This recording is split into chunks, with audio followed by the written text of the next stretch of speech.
Hello everyone and welcome to Blog on Everything and welcome back to the channel and welcome to yet another match review for what was another impressive win by Hansi Flick's FC Barcelona. This time it wasn't 7 goals, just the 4, and this time there was no clean sheet because once again Christian Stuani just manages to score against Barca.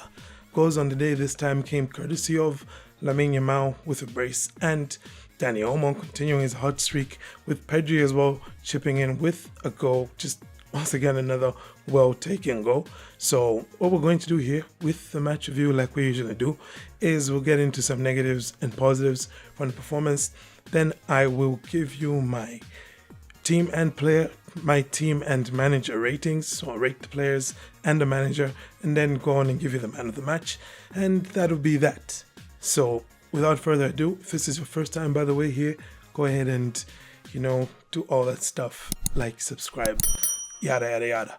Okay, let's go straight into the negatives. And it wasn't really so much negatives from this as much as things that I guess I didn't like. Have to start off with the Dani Olmo thing. We could say injury scares actually, because Dani Olmo, first of all, going off after what looked like he pulled up, and then Inigo Martinez as well during the first half, and that moment where it looked like maybe he overstretched what could have been, I don't know, his groin or his abductor muscle. Is it adductor muscle? Whichever one of the two it is.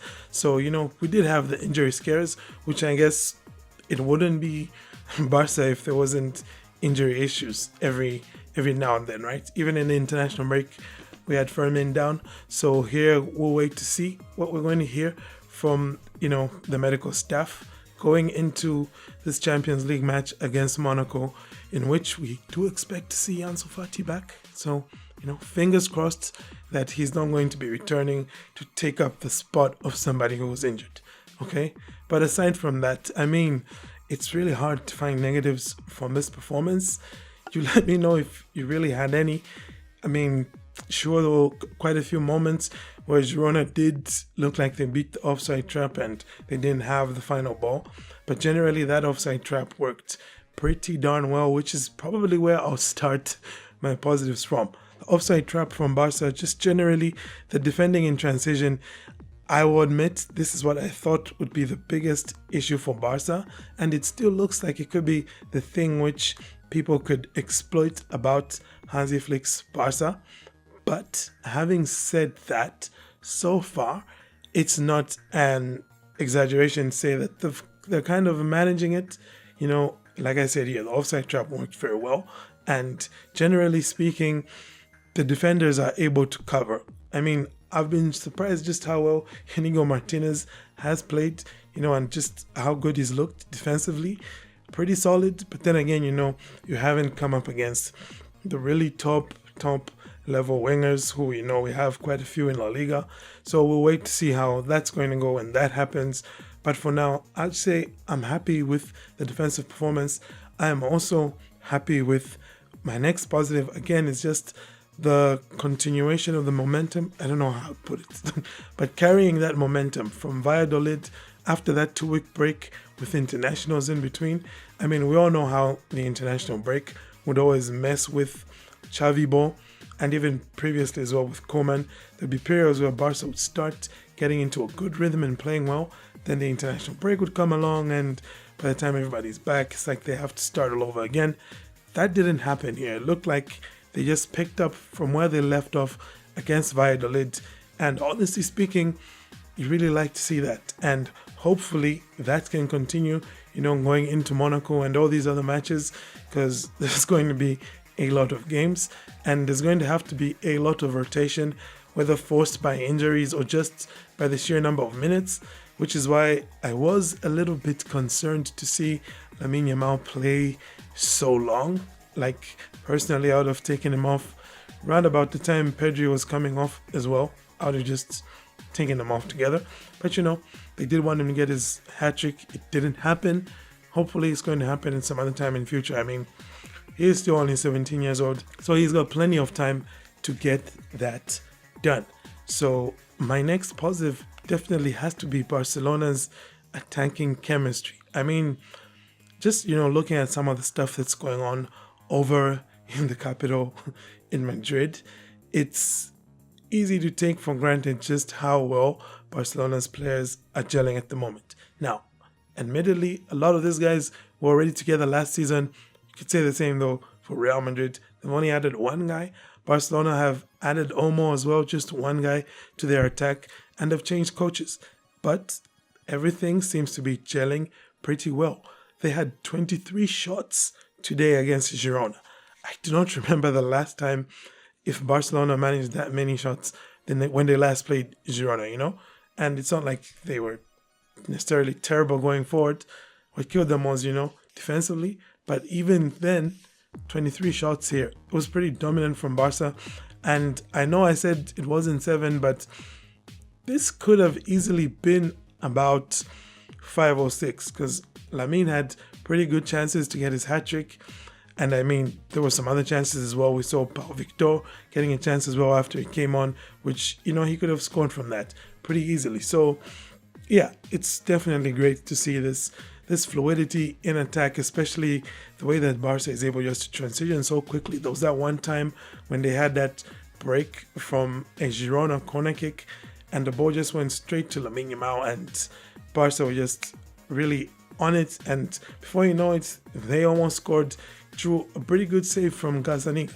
So yeah, I think that's probably where I'm going to end it with the positives. I could keep on talking. So let's just talk team rating. And what I usually do here is I give a collective rating for the entire team. Okay, I don't go player by player. Don't really like doing that because in the event of bad performances, it can lead to singling out players a bit too much because, at the end of the day, football is a team sport. So I think the team wins and loses as a team. Okay, so that was a lot of talking.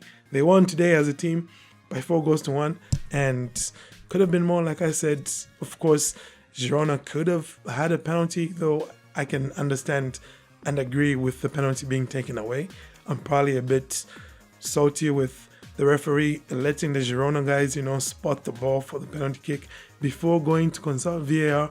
Like, really, he should have done that before letting them proceed, because it's just frustrating. Like, it really feels like they took something away from you that you already had.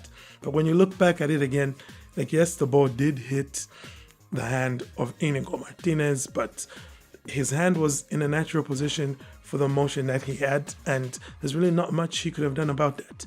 So, it was good that that penalty was not given. And the other thing as well I should probably throw in here while I'm talking to team is, like, just on a side note, Dani Olmo is just such a good striker of the ball. It's like, he scored. I hope he's not injured. That's what I'm going to say. So team rating, I'm going to give the team an 8.5 out of 10 this time around. Because, they did fall asleep for a bit and they conceded. So 8.5 out of 10.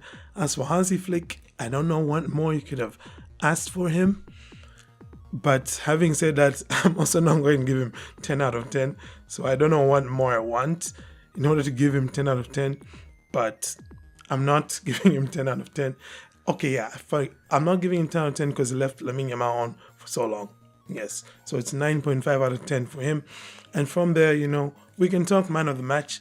And it's pretty obvious, I think, for all of us. It's the kid who just keeps on giving. He's the gift that keeps on giving for Barca, for Spain. And crazy stat I saw today that with this brace that he had today, he's now the La Liga player with the most goal contributions for club and country. That's not named Vinicius or Mbappe since he made, since the start of last season. That's pretty special, okay? Because he's a 17-year-old. And you just have to remind yourself that every time. And so does Hansi Flick, so you shouldn't play him so long. But yeah, Lamine Yamal for man of the match here. And looking forward, honestly, to watching Barcelona play again, because that's probably the biggest positive I should have included. That it's actually fun to watch Barca again, and I don't have that anxiety anymore, although it did creep in a little bit when I thought Girona had a pen, and when Girona pulled one back, where you're thinking, oh no, is this where we're going to blow it or whatnot? But no, I'm starting to trust the team again, I think. and they're just fun to watch. So aside from that, let me know your thoughts on the performance, on the result. But thank you for tuning in. Have a great day, and Forza Barça.